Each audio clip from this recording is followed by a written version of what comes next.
Hmm. So, hi guys, good morning. Hindi ko lang maibuelo yung boses ko ngayon dahil paosong person. But anyways, let's talk about this.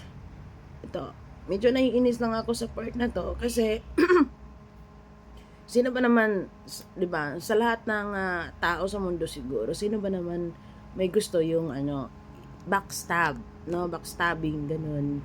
Sabi nga ni Piang, sana if may nakikita kayong problem or sa akin or nakikita nyo mali sa akin, diretso nyo na lang sa akin, hindi yung i-chika nyo pa sa ibang tao. Ay nako, mapahay nako ka na lang, ganon ka din naman, Piang eh. 'Di ba? Ang dami mo ding chika tungkol sa mga ibang housemate diyan. Ang dami mo ding chika, hindi mo naman din may diretso din sa kanila, 'di ba? Syempre, ng mga panahong hindi pa kayo magkakakilala tapos ang taas-taas ng boses mo, ang ano-ano ng boses mo, ikaw nanghihingi kang respeto tapos wala ka namang respeto sa mga housemate, 'di ba? Galing sa bibig mo 'yan. Or actually sabi mo, wala kang pakialam sa mga housemates, 'di ba? Kasi sometimes selfish ka din eh. So pare-parehas lang naman kayo yung mga backstabber eh. May mga napapansin kayo sa bawat isa na hindi nyo talaga agad-agad masabi diretso sa tao na yan because unang-una, syempre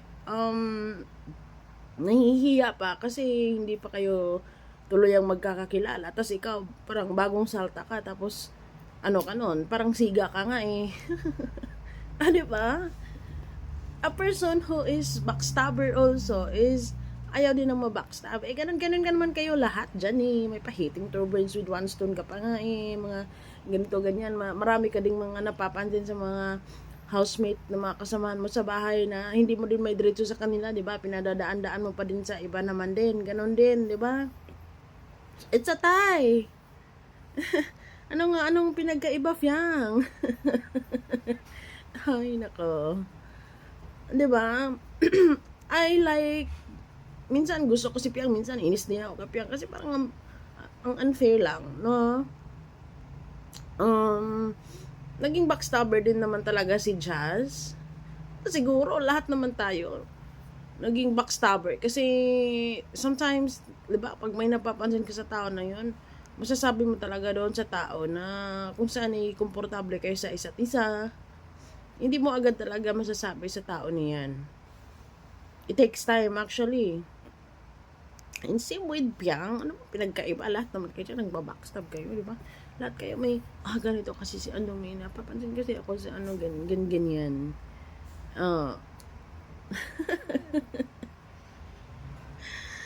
Anong pinagkaiba? Comment down below guys kung anong pinagkaiba. Nakakaloka. Sabi nga nila, ang magnanakaw galit sa kapwa magnanakaw.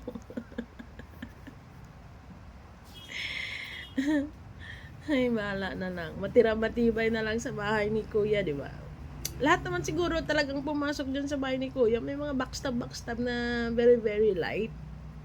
Di ba? Yung tipong may napapansin ka sa, kasi different, magkaiba kayo dyan, di ba? May mga kanya-kanya kayong ugali, may mga kanya-kanya kayong ganito, ganyan, mga pinaglalaban. Siyempre, kung sino yung mga unang naging kaklose nyo dyan sa bahay ni Kuya, doon kayo nagsusumbong. Si ganito, si ganyan. Mapapansin ko sa kanya, ganito, ganyan. Di ba? Usually,